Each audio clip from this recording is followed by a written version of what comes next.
Hi, this is Steve Gillmor, and this is the Gillmor Gang. Welcome to an edition. We're going to continue some of the things that we've been talking about over the past few weeks. Of course, this entire show is about whether RSS is dead, and of course it is.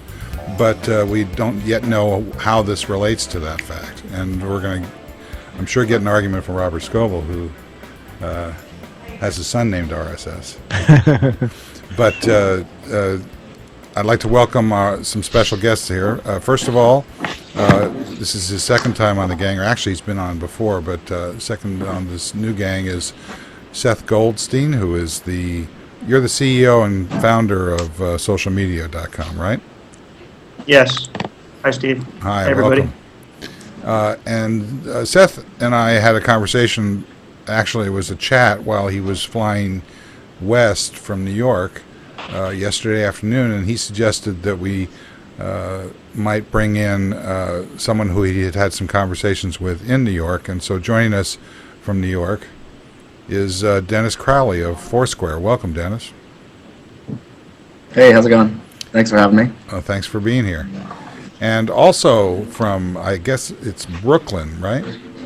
Yep. Is Sam Lessin of Drop.io, who's going to contribute some commentary about all things identity, I think, and how people... Excellent. And, of course, we've got some sort of simulation of Robert Scoble coming to us from...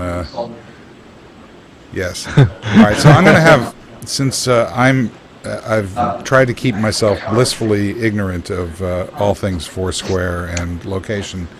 In any case, I'd like to have Robert Scoble describe for us a little bit about why he thinks that this is such an important technology. Because it lets us,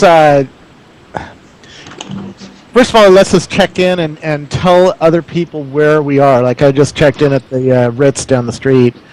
And that lets all my friends who have subscribed to me or followed me here see where I am. And that, at one level, that's pretty cool. But that's been around for a while.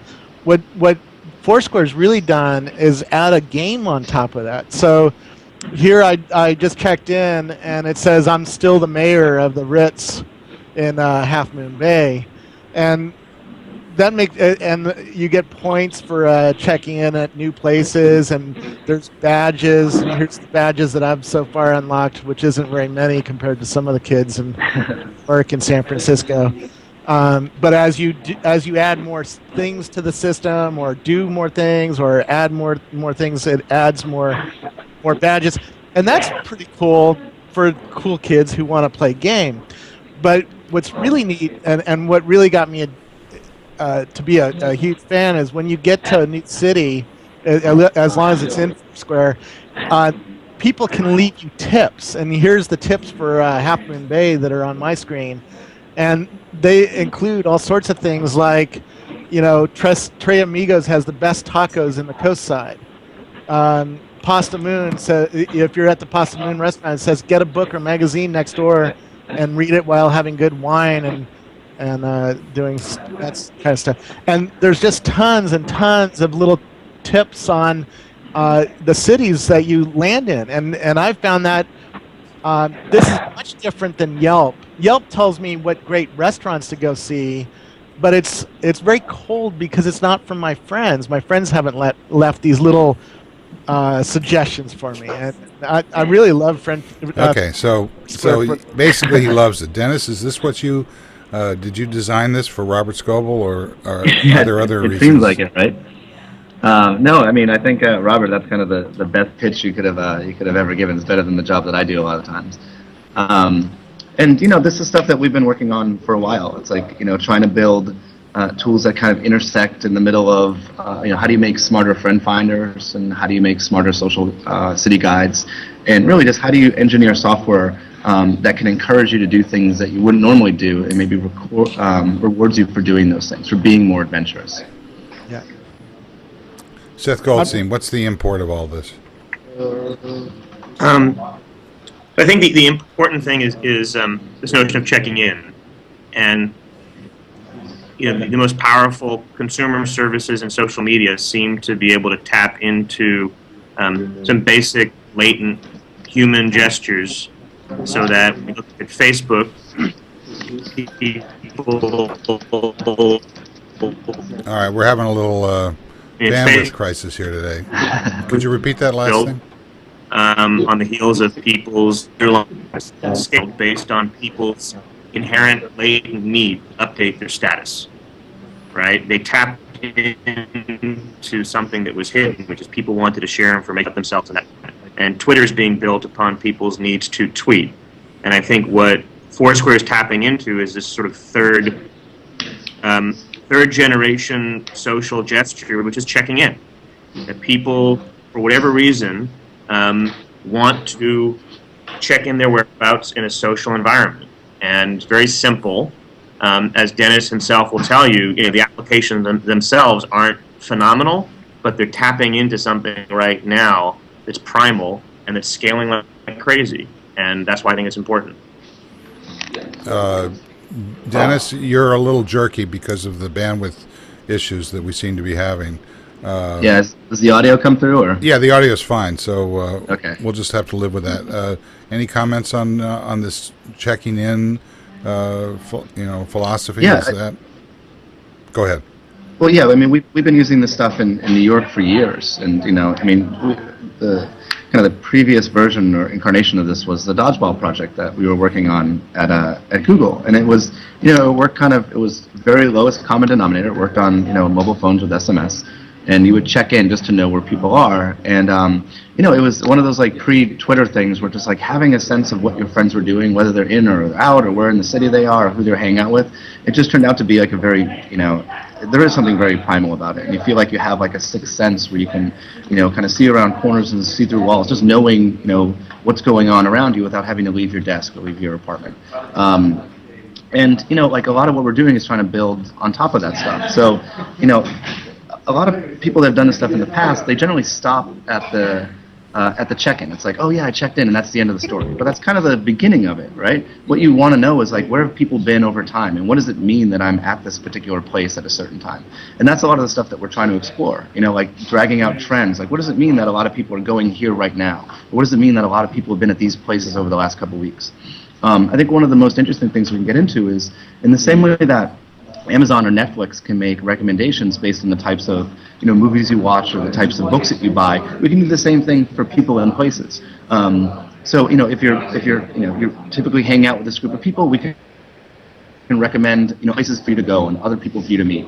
And it's a lot of the technology is the same. It's just applying it in a different way. And I think on top of that, it's just a lot of things are different now, or much different now than they were the last time we were doing this with dodgeball. Like everyone understands. We spent half our time with dodgeball trying to explain to people why you would ever want to do this. Why would you ever want to check in? And now with in a post-Twitter world, like Twitter's already done that. Like Twitter has explained to people why it's important to know what you're doing for lunch, or what you did last night, or what you're doing right now. And we get to piggyback off of a lot of that like common knowledge that other people already have now. I think that's why this stuff is taking off in a way that didn't take off the first time that we tried it. You mentioned Google. Were you at Google in the past?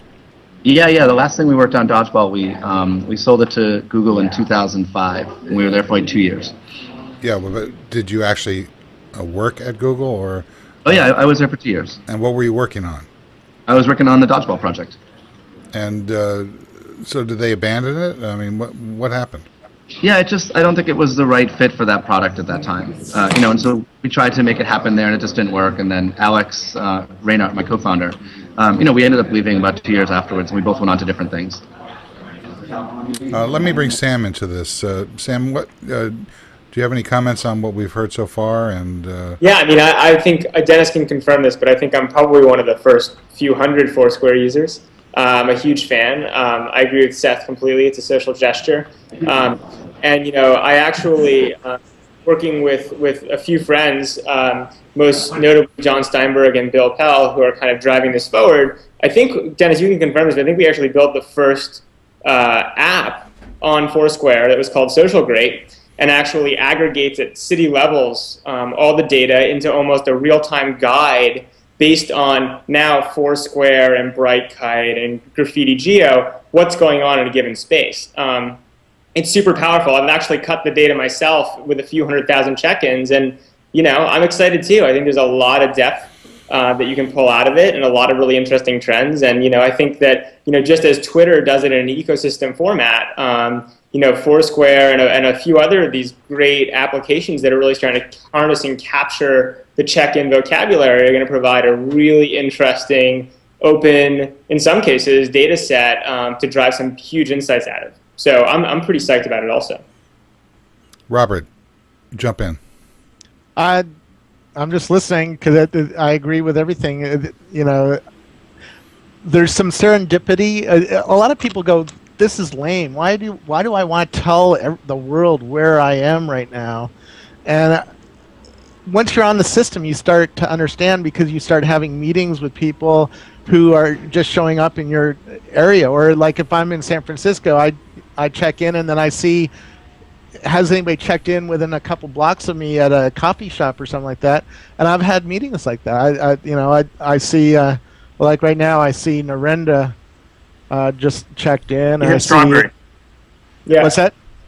He's in Strawberry. I just saw him check into Strawberry. Yeah, Strawberry Shopping Center, and let's see, MG Siegler just checked in on 2nd Street, and and so I can see who is checking in, and I can have these serendipitous meetings, but that's only one piece of it. There's something to the gameplay. I've played with other systems that are competing with Foursquare, like GoWalla, and I just like the gameplay. I like competing with Francine Hardaway over the local Pete's to get to be the mayor. It's sort of a fun little poke that we have back and forth. Who can go to the Pete's more often and check in, and who can become the mayor? And it's also fun when I get to someplace new and I see who's the mayor. Sometimes I know that person, sometimes I don't, and they usually have their Twitter address, so I can Twitter them and say, "Hey, I'm in your spot. What else should I do? While I'm here?" And that starts different conversations. Then you also see people twittering, about their conquests, about their badges, or about I just became mayor of this cool spot, and that there's some conversationality to this. Yeah, but I mean, you guys are forcing me into the Luddite role, but so what? I mean, Okay, guys so got so what? You have a lot of free time here, I think, Scoble. Okay. Steve? Well, sorry. Go ahead, Seth.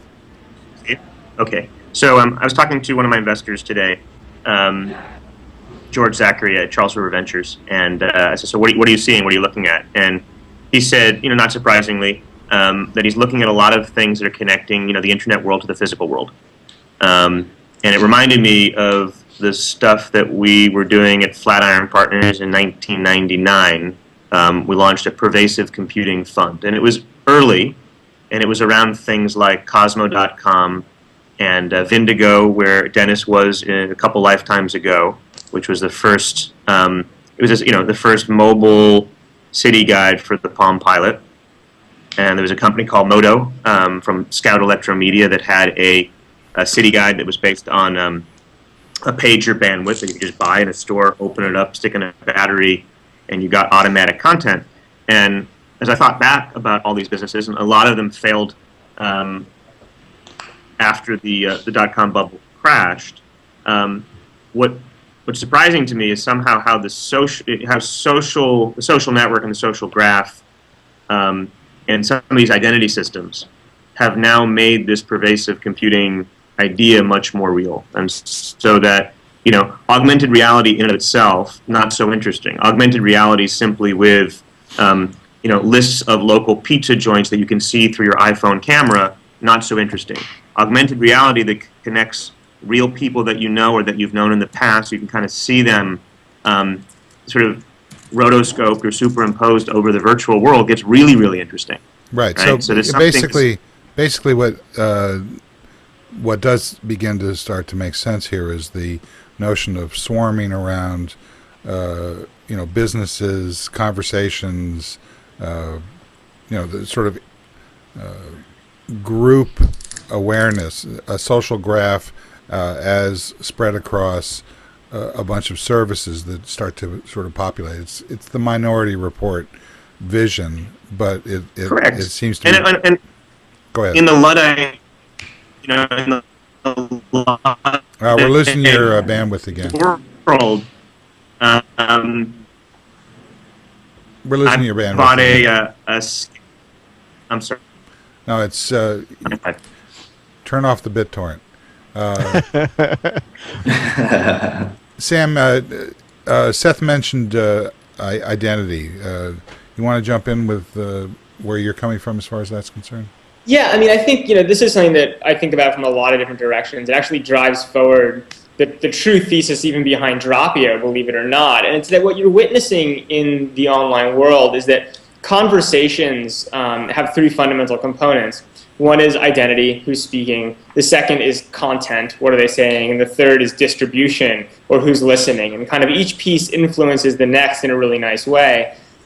Historically, if you think about email or well-formed applications like Facebook, communication happens on single platforms that are all laced together in a very kind of nice, holistic way. And what I think is so interesting about, in some cases, Foursquare and kind of the gaming element and how that plays into generating content, and what Dropio focuses on, which is being kind of the best-in-breed, next-generation, right, kind of real-time, cross-platform pipe for content, is that this is all verticalizing. And so, just as Netscape used to sell web servers in the late 90s, largely because there was no internet. So if you're going to sell a browser, you had to sell the internet along with it.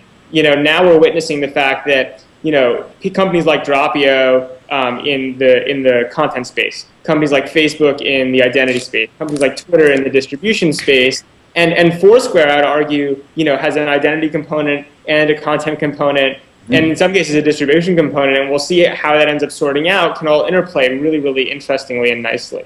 So I just think that it's a really interesting question about how each of these pieces, when you chunk it out, influences the next, and how services, seem to be kind of verticalizing into these different pockets. All right, so unpack Dropio. The description of the company eluded me.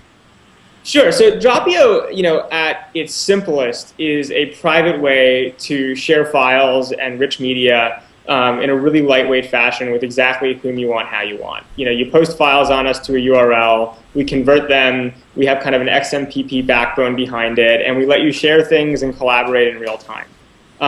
That's great, and we love that, and we're happy to watch it grow. What really excites us, and the point of what we're doing, and kind of what Seth and I were talking about earlier this week, is we strongly believe that as the internet verticalizes, you see companies, again, specifying in these different areas. And one thing that's been pretty neglected in a lot of ways is companies that focus on facilitating content for content's sake. So there are companies like YouTube are incredible in the public sharing space. Is what they say basically to users is, hey, here's the deal. Content's expensive. We'll upload it for you, we'll convert it for you, we'll host it for you, we'll serve it for you. But in return, we're an advertising-driven model, so we want to control the content, and we're going to spread it all over the place and harvest the page views. And I mean, that's great for public content, but 90% plus of the content in the world has a private component.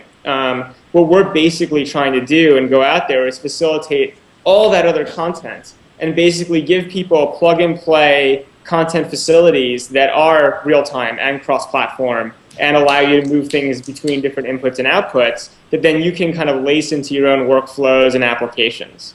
So it's really just taking the point that we don't do distribution, we don't do identity. We rely on email for that. In the case of our Yahoo Mail integration, we rely on Facebook for that and Twitter for that and lots of other things. And it's just, that's kind of what we're after, is this kind of verticalization that we think we're seeing everywhere. Does that follow? Yeah, no, that helps a lot. Let's turn the tables a little bit. And Dennis, can you comment on what you just heard? Yeah, it's we're thinking about it in the same way too. And you're talking about all these different companies kind of going after different things. Like we look at what we're doing is like assembling Legos, like pieces that other people have already built or have already tried. Like we're taking like even dodgeball back in the day, it was taking a little bit of Friendster and then dropping it on top of mobile phones, right? And so I think the stuff we're doing now is like taking a little bit of Facebook, combining it with Twitter, combining it with Yelp, shaking it all up, and then seeing what comes out of it, and adding some game mechanics on top will happen. Even to what Sam's saying, it's like we're beyond using just Facebook Connect and the Twitter Connect stuff just for bringing people in and making sign up processes easier. It's like we don't want to build an internal messaging system for our users to communicate with one another. Because why would we do that when they can just communicate through Facebook and they can communicate through Twitter @replies? And then that way we get to kind of offload all of the the privacy settings that go along with that stuff to the privacy controls that Twitter has already built and that Facebook's already built. And it it just makes things a lot easier for us, and we can focus on the things that we're really good at, or the problems that we really want to solve. Yeah, and that just from our perspective, again, we follow exactly the same concept. What we're good at and what we want to do for people is facilitate content, meaning an XMPP pipe you can hook into, and asset conversion and I/O services. When you're building an application, we want to take care of the content piece of it. But we don't want to do the distribution piece, and we don't want to do the identity piece. And someday, we'd love to make it so easy that Foursquare can drag and drop rich media right into their application just by calling us back and forth in a really simple way. So kind of a widget platform? Well, I wouldn't quite call it a widget platform as much as I would call it kind of a way to verticalize and unpack some of these services that are normally considered bundled. So widgets to me are an interesting first step in kind of the interconnectivity of the web. So they were an interesting version 1. But to me, kind of the concept of a widget or something that sits on a page or sits in a siloed fashion in another service is really not as interesting or where the web is going as much as really a seamless connection where you might be using Dropio, inside Foursquare or inside another application and not even realize it, right? We're just powering stuff for them, and if the connections work properly, that's great, and we'll go from there. And because we're a premium service model, we're happy with that. In other cases like Facebook or Twitter or some of the other big obvious examples, the implicit deal with the API is that you give something and you get something, right? You might, get a lot of distribution and you might get some great services, but ultimately, they have either advertising or question mark, models behind what they're doing that you're obviously going to be compounding. But I do think that this is what's so exciting about where we are in the internet is that we can all build services that talk to each other, which means that everyone can develop much more rapidly better stuff.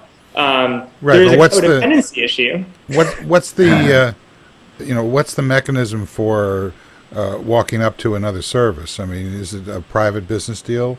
Is it an API? Develop an API, provide access, and then wait and see what happens? Or it sounds like this is more of a this has to have some sort of an intermediary eventually. Seth, do you agree with that? What's the question again, Steve? Do you think that this is going to bubble up as sort of a platform where intermediaries are going to stitch these services together into sort of mashups? How does this? Yeah, so I think in the last show, and this is actually when Sam and I first met after the last show, I talked about sort of the similarity. I mean, APIs are obviously unregulated. There's no regulated body for APIs, and so they're more and more rampant. And the number of businesses that are being built on top of other people's APIs in this unregulated environment reminded me of, in a strange way, of the growth of derivatives and complex financial instruments the last 20 years in Wall Street. And so you point out whether it's that's platform, exciting. That's going to end up in a financial crash in the widget business. Yeah, well, yeah, there will be some API meltdown in the coming years. In the meantime, there's going to be, like there was in the CDO market, a lot of money being made and a lot of platforms coming into being incredibly quickly with a huge amount of leverage and a huge amount of scale with very, very little, with relatively little risk to themselves, but a whole bunch of risk systematically.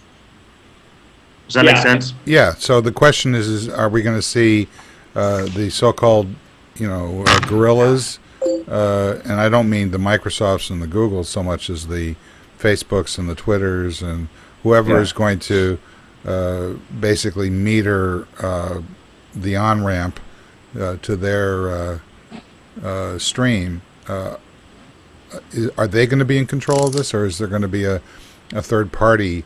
I mean, it occurred to me the other day when I was looking at what MySpace did with iLike, was that they were, since I think that their current model is pretty much toast, that they were going to do an end run and basically start acquiring companies or services or features that exist across Facebook and MySpace and other sites, and basically build up a sort of an intermediary role.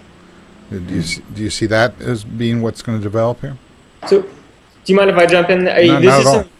This is something I think is absolutely fascinating, and I couldn't agree more with the concept that this looks exactly like the financial system in Wall Street. I wrote a blog post about this in about a year ago almost now, and this is kind of what we were connecting on, Seth and I were connecting on a bunch recently. I think it's very hard to see the concept that some sort of regulatory agency or board or everyone agrees to the same rules and all of a sudden we have real regulation. I think what's going to happen is some people will regulate, there'll be kind of transparent pockets and non-transparent pockets, and people will have to make their own decisions in the next phase about how much they trust any API they're working with. And so companies will have it in their incentive to build in lots of ways to be trusted. Because the more and more you're offloading and the more we verticalize and we're codependent on each other, we basically are both getting a lot of leverage, as we've been pointing out, and potentially causing a lot of risk if you're not sure what exactly it is that's 3 layers deep in the financial product or in the API. I can't see a way, although I've been wrong many times in my life, that this problem goes away. I think it's just going to be one of those things we have to be aware of and be properly evaluating the risk on. Right, but when you say trust, that's a loaded word, and it also means different things to different people. What are you talking about? Well, there's a probability every second that Twitter will go down. And I have a guess on what that probability is, and other people have other guesses on what they might be. And that has a dollar impact in some certain way. And based on the window and the availability, there's obviously compressions, and the curves aren't all linear in terms of what the dollar impact is. And so, if, for instance, Foursquare were to start using Dropio as a rich media pipe so that I can move video and pictures through locations and not just textual updates, we are now intimately linked, and they could ask us for an SLA. We probably couldn't provide one in the way that they'd want because, we're on Amazon's APIs. And so you basically have to figure out, basically the levels of abstraction below that and make your own bets in terms of what the dollar impact cost is of different, essentially runs on the bank. Right, but the failover of the internet, basically the 404, maintains some degree of uptime for somebody somewhere. So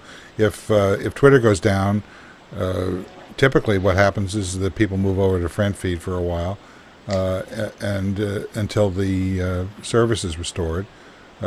Obviously, I think Facebook will adopt that as a certain value proposition for them. So sure, the ultimately the people, no one's dying. We're not talking, and luckily no one's losing necessarily trillions of dollars right now, whatever the estimate was in the financial crisis. But someone's losing money when Twitter goes down, right? Because not all these services are agnostic to Twitter. Yeah, but turn it around. Somebody's making money when Twitter goes down. Yep. Okay. But if you're the guy who has exposure and you're only making and you're losing money, isn't that something you should be evaluating risk-wise and figuring out? Well, I think that what we've seen, and obviously you guys can correct me if I'm wrong, but the tendency of spreading the danger and the risk across multiple streams is that's going to become a very valuable strategy, and very Sure. quickly. And so that means that, again, if I'm building, for instance, a Twitter photo service, I have to evaluate whether, okay, if Twitter goes down for this type of a window, is it worth me spending the time to also integrate friend feed? Yeah. Right? Is it worth the money or is it not? Because I can afford to let Twitter go down and maybe for a day I don't have ad revenue. Whatever it is, like there's a really interesting interrelationship between APIs built on APIs built on APIs, and ultimately streams of revenue built on streams of revenue built on streams of revenue. You've got to trust the guy who's downstream from you. Somebody was jumping in. Who was that? Dennis? Well, no, I was going to say that we think of this stuff all the time. Like we're starting to pull in some of Twitter's Geo API stuff, and it's not mission critical to what we're doing. But like let's say that we were using the Yelp API to pull in all of our venue data. When that stuff goes down, our service is generally it's hosed. It's really not an option for us. And as Sam's saying, like we could so we have a backup provider. Like we try Google, then we try Yelp, then we try Yahoo. At least we have 3 sources of it there. But maintaining the code that makes those connections to all 3 of those and managing that would just be kind of a nightmare. Like you're tripling the amount of work that you have to do. Yeah, but I'm not sure that that this is a job for you guys. I think it's a job for the client, basically. Someone's going to build it. I mean, it's well, but I mean, these aggregator clients are already effectively providing failover for these services. The guy who's going to be on next week, Rob Goldman from Threadsy. That I hear that thing going off in the background. I don't use it a lot right now, but it's sitting there building up, data, much the way that FriendFeed, when we adopted it, it became the repository for sort of failover insurance, if you follow me. Mm-hmm. It seems that if you combine that with filtering, you have what is probably the next generation of a lot of so-called Twitter apps as they start to migrate upstream to being Twitter plus whatever Microsoft's doing plus whatever Google's doing, etc. Yeah, it'd be interesting to see how this stuff plays out. I mean, we haven't had the time to play in that space yet, but I mean, we'll be there eventually. So what are you doing right now in terms of your development? Is it all about being mayor of my Starbucks, or are we going to see something along the lines of what Seth and I think Robert have already suggested is the sweet spot where these cooperating services start to swarm around people as they move around? Yeah, I mean, I think we know what the sweet spot is. We've been working in the space for a while, and it's how do you? It's less like we're just conditioned to take our phones out of our pocket and ask our phones questions like, where's the nearest Italian restaurant? Like, what should I be doing right now? When really the phone has enough sensors in it to kind of gauge your context. Are you moving or not? Are you with people or not? Where were you? Where are you coming from? In order to really make some of those decisions for you. So I think that's the space that we'd like to move into, where we're just we're making smarter applications for the devices, as the devices are becoming a little bit smarter. But the thing that happens from these conversations that I find interesting is that not only are we talking about what we were talking about, but we're also sometimes branching and talking about things that we hadn't thought we were going to be talking about. Yeah. And in the same sense, the shifting nature of services that become available. And based on location, can change the conversation and move it in different directions. So that's not so much monitoring where people are as allowing some sort of interface that suggests where they are in the both physical and the larger kind of interaction space. Yeah, I mean, getting that contextual part is more interesting. Like, people talk about the difference between location and place. It means one thing to know that I'm at this latitude and longitude, but I get a lot more context out of that if you know that, I'm in my office with 5 other people, and 2 hours from now I'll be at the the bar across the street or the cafe up the street. I mean, it's just location versus place is it's something interesting to think about, and we're definitely more in that place field, like trying to add context to everything that people are doing. Seth, you jumped in? Yeah, I'm just going to maybe reduce it to sort of a simple statement that maybe we're moving from description to prescription, which is the the social gesture on Twitter and Facebook is, what are you doing? And I think what Dennis is saying is, based on what you are doing, here's what we think you should be doing. Yeah. I find that a little scary. Yeah.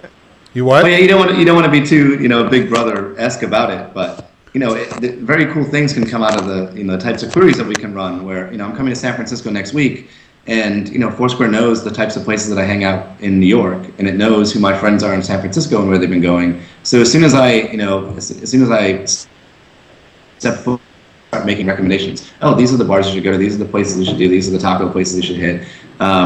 It's just interesting stuff that a lot of people haven't done. We do that prescriptive type of behavior, and then you kind of lay some of the game mechanics that we're doing on top of it. So it's like, oh yeah, my job while I'm in San Francisco next week is to check off the 10 things that Foursquare prescribed for me to do, and it turns into a little bit of a game. It's forcing me to do things I wouldn't normally be doing. It's just like it's a different way of interacting with people and kind of looking at social data and specifically like city guide style data. Robert? I don't have too much to add to this. I do have a bunch of bugs that I want to report. But Yeah, well, go so ahead. do I.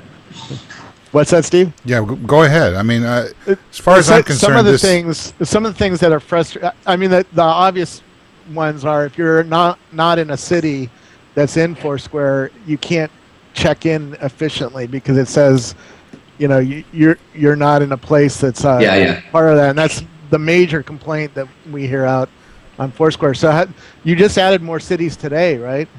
Yeah, we added 15 more cities today. We're going to add a bunch more next week, a couple more after that. The goal eventually is just to be everywhere. It shouldn't matter where you are. It should be able to work everywhere. But a lot of what we're doing is rewriting a lot of the infrastructure. Like in order to get this thing launched in South by Southwest and to get it at the point that it's at now, we're rewriting a lot of that stuff now. So, the bugs that are in there, it's like, oh, they're awful. But we're getting pretty close to fixing a lot of that stuff. Yeah. The other thing is when I do try to check in sometimes, it doesn't have the place that I'm at, even though I know that place has already been added to the database. The local, and here's a sub bug of that same bug. But so we go to the local Pete's, and the local Pete's is in there twice. Somebody entered it as Pete's HMB, and somebody else entered it as Pete's Half Moon Bay. And the Pete's Half Moon Bay is the official one, but the Pete's HMB keeps popping up, and I don't know how to get rid of the second entry, et cetera, et cetera. Have you seen what we've been doing with some of the crowdsourcing so far? So so basically we look at the user logs and we look at who the best users are, and we've been promoting them and giving them like admin capabilities. So they go in and they fix the venues and they suggest the merges, and then all the people that are kind of better than those users or more active or more helpful, we promoted them to another level and we allow them to merge those venues. So it's funny, we had like 2,000 duplicate venue requests an hour before we launched that merge venue tool for the users, and then an hour it was all gone. Like all those problems were fixed for us. So it's nice to have. It's like basically we have users babysitting our data set in the same way that Wikipedia has people babysitting the content, and it's working out pretty well so far. The other thing is when I try to check in with a chain like the local Safeway, I put first of all, it didn't pull up Safeway, which is really weird, because you'd think Safeway was there. And then I type in Safeway, and it checked me in San Rafael, which is 2 hours away. And it didn't make sense. It's like, why did it pick San Rafael to check me in? I mean, I should. Yeah, it's just we do a horrible job matching chains. Like the two big things that you're going to see like before Thanksgiving time. Hopefully way before Thanksgiving time are the everywhere issue, like just use it wherever you want, and then better venue matching, so like you're not going to have the chain problem. I mean, it's the two big things that are on our plate right now. We're like super close to fixing them. Yeah, we should also pull in the conversation I had over on my blog between you and Gowalla. Gowalla makes a point that their system forces you to use the GPS so that you can only check in at the location you're actually at. And what's your take on that? I know what your take is because you wrote it on my blog, but I think it's good to get that out in the open here so that we can have a discussion of it. Yeah, I mean, we don't want to prevent people from using the service. I think, there's a lesson to be learned from, Friendster way back in the day when they saw people making fake profiles and they flipped out and they just deleted all the users. And so, we see people using Foursquare in all sorts of ways, and you don't want to prohibit people from doing that. Sure, occasionally we get in places that they're not, but at the same time, we can do some stuff in the back end that flags them as like, this is kind of suspicious behavior. And if we see a lot of suspicious behavior from a certain user, we can say, well, we're not going to count these check-ins, or we're going to remove them from the leaderboard, whatever it happens to be. So there's fixes for that we can do. I think the good. The reason I like the Foursquare approach better, because you can be fuzzy about your location. We talked about this on an earlier Gillmor Gang. I think Kevin Marks brought it up, or maybe Seth did, where part of the when I show people location-based stuff, a lot of them get freaked out. They're like, why would I let somebody know exactly where I am? This is the Google Latitude problem, where it shows you exactly where you are right now if you have it on. And a lot of people want to be a little fuzzy. Like for instance, I check in at the Ritz. I don't check in at my house because I don't want people knowing my home address, right? So by checking in at the Ritz, it's close enough that I'm in the neighborhood. So if you're at the Ritz, you can call me up and say, hey, why don't you come over and have a drink? But it adds some fuzziness to my actual location, so you're not, a person who doesn't know me closely, if they accidentally or if they get added to my friends list, they won't know the actual location of my house.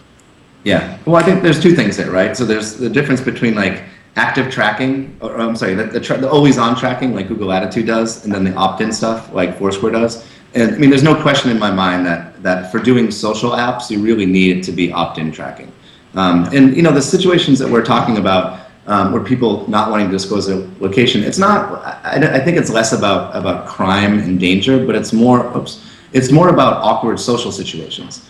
Sometimes it's just awkward for everyone to know where you are because you're on a date, or you skipped someone's birthday party and you're supposed to be at work and you're not. It's like all these little. It's almost, I don't want to say they're white lies, but there's like the fuzziness to location that goes beyond just, oh, I'm in this neighborhood, but like, oh, maybe I'm not where I'm supposed to be and I don't need to necessarily disclose that. Because. Go ahead. Sorry, I was going to say, I mean, I started doing this thing early on, which I've actually done to a few friends jokingly, which I call for crashing, where I'm just near them, I just show up. And I once or twice have actually for crashed some dates, and it is awkward. So I mean, people learn over time that there's some situations you check into and there's some situations that you don't. And I think it's important for us, as long as we have those tools that people can use. It's not like we're scrambling to build them. People will learn, oh, I'm not supposed to broadcast my location when we don't want people coming and knocking on the glass outside the restaurant. And then of course you have for spoofing, which is when you check in somewhere you're not actually at to get people to for crash you there. And then you end up stranding them. So it's man, I wrote a paper on this once in grad school about like all like the weird things that people would do with dodgeball that have since translated over to Foursquare to avoid like awkward social situations. Like you've got like the pre-check-in where people will check in like at 20 minutes before they go to a party to get other people there, so that when they arrive, they're not the first ones there. And there's all these like little weird ways of that people have co-opted the tools as their own, to get the desired effects out of them. That you can even do foreclosing. We came up with the other idea, which is the idea: if you're the last person to check in and no one ever checks in after you, you're probably not a very good person. Yeah. So it's funny. It's like you gotta build the tools so they're flexible enough to like to take into consideration all the creative things that people want to do with it. You just don't want to push people away from checking in. So Seth, this is what you wanted to have happen, right? This is this discussion that you find fascinating, right? I am interested in this. I'm interested because I am too. I just want you to say why you're interested. Okay, I'm interested. I'm interested because it feels like on the spectrum that checking in is a bit easier a gesture than tweeting, because when you check in, it knows more about your context that you can choose, or you can choose to not check in, but there's less friction. There's the issue with tweeting or with updating your Facebook status is what are you going to talk about? What are you doing now? as opposed to checking in where, in the world of a GPS-enabled iPhone or whatever, it sort of already knows, it can begin the sentence. Now, you may augment it with a shout or something, but it's becoming more and more implicit. And I agree that the services that have gone over the line, whether it's Google Latitude or Beacon in its first instantiation, or even some of the stuff that we were talking about with clickstream syndication, Steve, a couple of years ago with Attention Trust, clearly there are these lines that if you share too much, too soon, too automatically, too implicitly, there's going to be backlash. But what seems to be working is this slow, incremental approach where it is opt-in, but you're taking away more and more friction by virtue of the mobile social devices that you have available to you. Does that make sense? Yeah. What I'm trying to figure out is what comes after checking in. What is the next gesture? I don't know, obviously. Otherwise, I would be trying to figure that out. But Well, I think it has something to do with what Sam is talking about. Opt-in, but that somehow leverages a lot of implicit momentum, so you're not starting from a blank slate every time. Right. There's some sort of profile that's captured that is a dynamically updated profile that takes into account multiple services. It seems like that is what we're talking about. I think we're pretty close to being able to pull some of that stuff off. So, Foursquare, just through the check-in data, we know that you're at a cafe, and we know the couple people that checked in before you, and we know that if you've been there a lot. And then once we start, aggressively tying stuff to Twitter, we can say, oh, what are the things that you tweeted about at this time? Oh, you must have been at a movie. These are the movies you saw. Like, oh, you always go to the movies with these particular people. Or we can tie it in after the fact with Flickr. Like, oh, well, we automatically know that these Flickr photos are tied to this venue because you had checked in at that time, and they probably have these people in there, so we can automatically tag that stuff too. There's just there's really interesting ways that not the services necessarily, but just the data overlap, and so Foursquare can fill in the missing location information from a tweet, and Foursquare can fill in the missing context information from a photo that you've taken, and all these things can kind of work back and forth. Although the interesting part about checking in versus Latitude, for instance, there's actually a lot more information per bit in a check-in than there is in Latitude, right? Because you're saying not only you're explicitly checking in, that carries a lot more information than a passive location.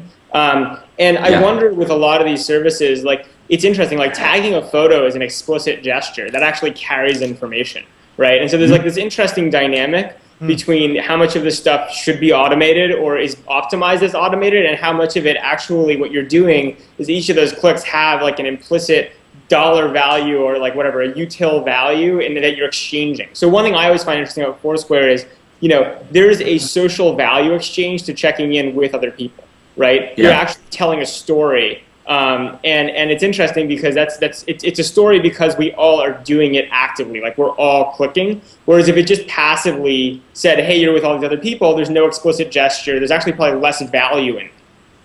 I don't know. I mean, I just think it's really interesting dynamic because there is this kind of tension between, Facebook friend tagging, that's an explicit valuable action, right? Like tagging everyone automatically isn't necessarily a good idea, right? It would actually remove information from the system.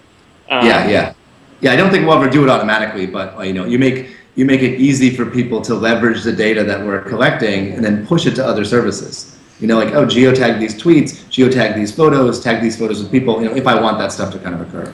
But I think you're totally right when it goes back to that. When you talk about a check-in being more valuable than a check-in on Foursquare than an update on Latitude, for example. It goes back to that location versus place thing. Like, there's one thing to be at a lat long, there's another thing to be at a venue name, but it's a completely different other thing to say, like, oh, I'm at this venue, with 6 other people, and here they are. It's like a little bit of context that you get for free, and you can determine a lot from that information. Are you on a date? Are you at a birthday party? Are you with a lot of people? Are you with a couple people? I mean, it's just there's a lot of information that we can pull out of it. Have you thought you're sharing social credit back and forth is what you're doing? Yeah, totally. If there are people if I don't want to check in and everyone else is checking in, I'm basically telling everyone else in the room that I don't want to admit that I'm with them, right? Yeah, there's a little social pressure. I say, oh, I'm with Dennis, that's great. I want to tell everyone I'm with Dennis.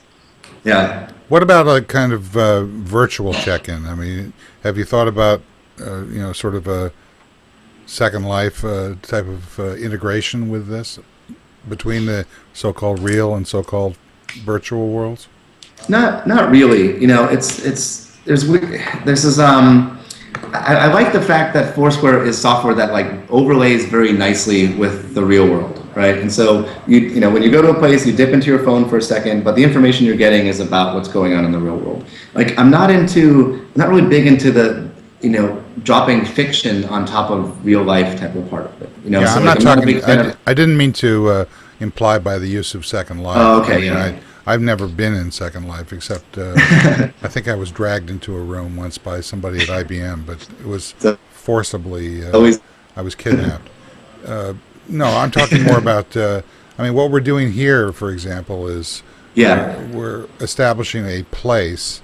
It's a kind of a virtual place that does have a certain amount of social dynamics to it as well.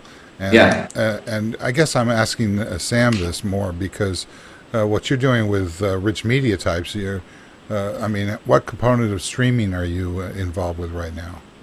Yeah, so with Dropio, the goal is that we can ingest any digital asset. So any type of picture, video, document, whatever, in whatever format you want to push it to us in. And then we've kind of built out, the kind of conceptual back end and a lot of the practical applications for figuring out what it is and then turning it into whatever other format you want that you can then move out in kind of a real-time, basis, on our XMP backbone via push or, right now also via RSS if you want it. And, for us, the whole point is that rich media, people still think of uploading and downloading a file, the bits themselves. That's not the point. The point is moving information. And so a video or a document or a picture, these are just container types. And our job at Dropio is to basically make it totally seamless for end users, for small businesses and consumers now, through email and other formats, but also for people building applications and workflows to basically leverage that so that, everything streams not only kind of over the web, which, is valuable, obviously, but basically based on where you are, you can pull down that information from whatever container it was originally in whatever container it's best to consume it in that moment. So it's all about kind of we really have this like very old paradigm of the importance of a file and what a file is. And what we're trying to do is kind of recontextualize and generalize it as saying, there's signal in the world. There's valuable information, and it's unfortunately very tough to move it right now if you are not willing to broadcast it. Because every model to date, or most models to date online, are fundamentally based on the broadcast model in order to harvest ad dollars. So we just want to give people that flexibility to move signal efficiently.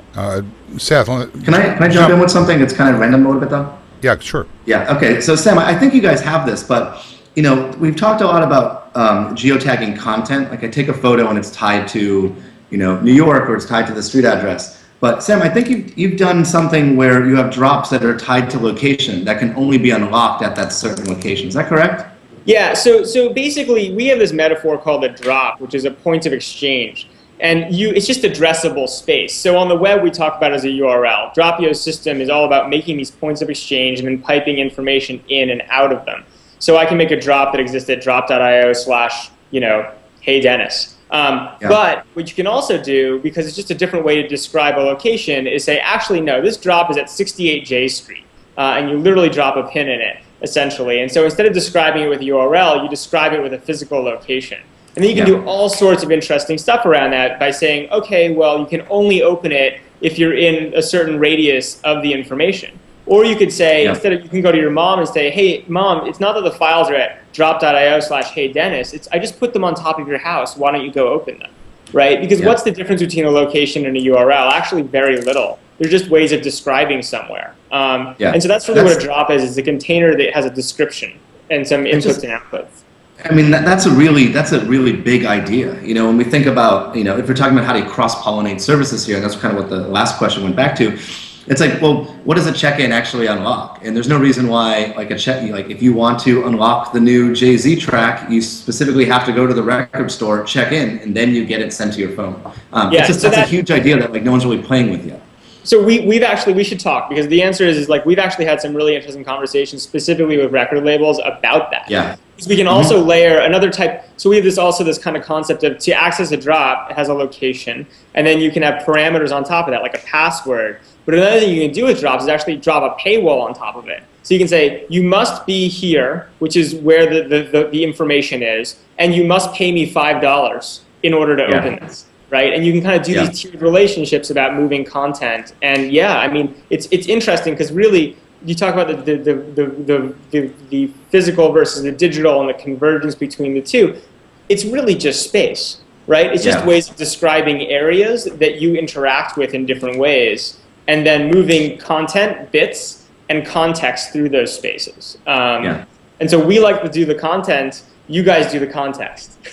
Yeah, so Dennis, awesome. It'll be interesting to for the people who watch this on YouTube to be able to scroll back about 10 minutes and then listen to what you just said. Yeah, well, it's like, Scoble knows how how engaging the mayor aspect can be, like to be the mayor of a coffee shop or a hotel or whatever. And right now, like we have a couple of places that will give out like a free hot chocolate, a free appetizer, a free beer to whoever's the mayor of the place. But being able to tie it to like digital, like digital properties, like you get this album if you're the mayor at this place, and you can only get it by becoming the mayor at that place. I mean, that's like, it's just a really interesting idea that a lot of people haven't really explored yet. Thanks for showing off there. Right. Well, I think that Seth, I'd like to hear your thoughts on this as it gets into the advertising realm. I'm sure you would. That's what we do here at socialmedia.com. However, I'm going to talk about something else, which is... all right, just as long as you get back to what I asked you. Sure. I always do at some point. Okay. The Luddite comment. And the fact, I think that, well, it's Foursquare just for this early adopter market. It's a relatively small audience relative to the number of Facebook users, et cetera. I bought a scale a couple weeks ago that just arrived yesterday.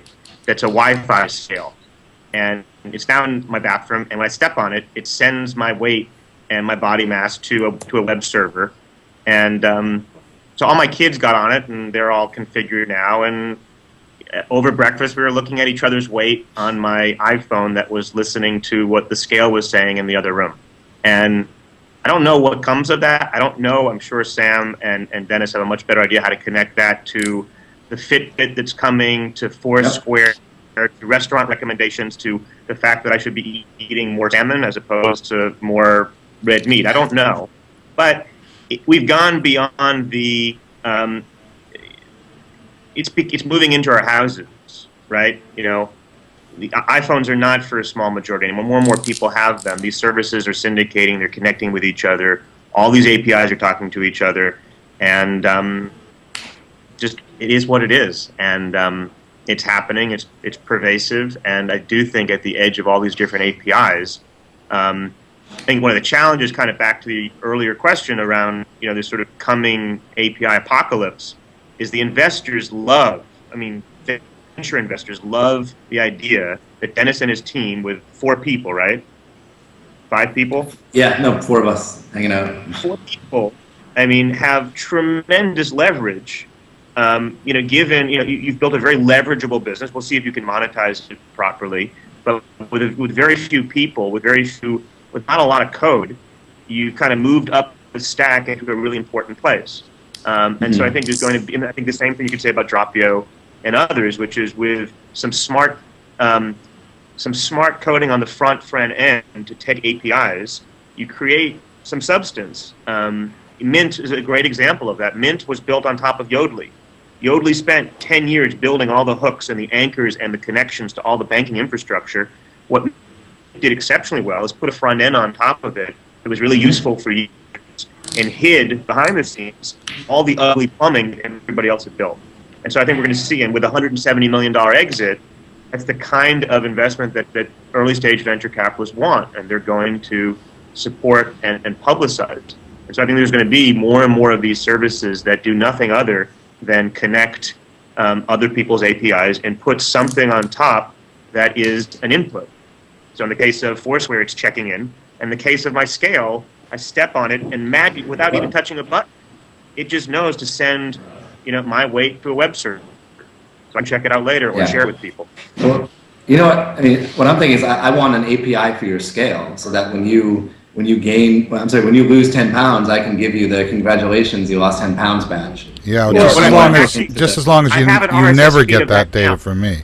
I'm gonna send Or you- Dennis and I were out actually a few weekends ago at an event, and I actually was playing around with a Garmin heart rate and location watch that I have, and we were drinking, just not too much, but we had a glass of wine or two at dinner, and we were checking in, and then I was watching my heart rate change, as I had a little alcohol in my system. And I think that when you talk about an API that would be interesting. I mean, there's all sorts of crazy data in the world that when you start mashing up, you can give out badges for. Yeah, I love that stuff. I mean, if there's I don't want to the Foursquare stuff is hugely inspired by Nike Plus. The thing you put in your shoe, and you plug it into the bottom of your iPod, and then you go running, and it tracks how many miles you ran, and you can compete against other people. And I had this experience with the Nike Plus where it was like a rainy, September day, and I had no other incentive to get out of bed except to earn the points that it was going to take me to beat my buddy Alex. And it's like there's no other way I would have gotten out of bed if it wasn't for that little bit of game mechanic. Yeah.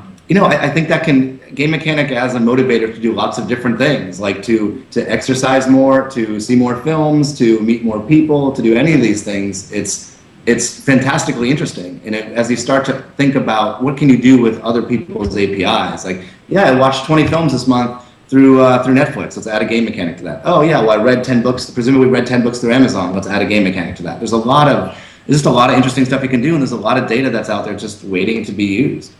But sorry. Go ahead, Dennis, Robert. are your APIs open? Because I know I was talking to the guy who's building the South by Southwest iPhone app for next year, and we were saying, why don't you hook in all the bars into Foursquare Awesome, yeah. and let people check in your app and show where people are? Yeah. And we just didn't know what kind of API you had and whether that was even possible. Yeah, definitely put me in touch. We have an API. It's kind of in private beta. There's probably 40 people that are playing with it. If you want to play with it, you can always email us and we'll give it out. We're just trying to get the scaling issues on the site under control before we open up to everyone. But it's funny, we're seeing our first round of apps come out that are kind of competing with our own apps. Like, different iPhone clients, different Android clients, different clients for Foursquare that kind of do the same stuff that we do. It's like the early days of Twitter again. Where they've built this stuff and then they're kind of competing against themselves until they just give up on that race. But we're still continuing with our own app and trying to make that as awesome as possible. But for these guys, definitely put me in touch because I'd love to see that built into that app. Okay, to go back to the dodgeball times, what did you learn from being on the right target, but having Twitter take the game away from you guys? What are you doing differently with Foursquare to make sure that nobody Evan Williams doesn't come in and take away the game again?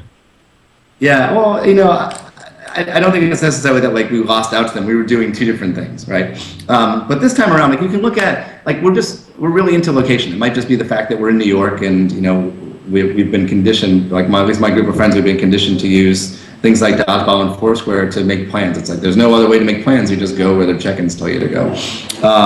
But I think the big thing that's different this time around is we recognize that Dodgeball was a kind of crappy one-player experience. It's signing up to Facebook and having one friend. That's no good. And a lot of people sign up and they only have 3 or 5 friends. And so how do you make that more interesting to them? And our approach to that was you make it a better one-player game. You add game mechanics. You let people, you reward them for discovering places. You reward them for doing something different. And then hopefully, that lasts long enough to get people to invite their friends in, and then it becomes an entirely different experience. So I think there's a couple things there that we can do.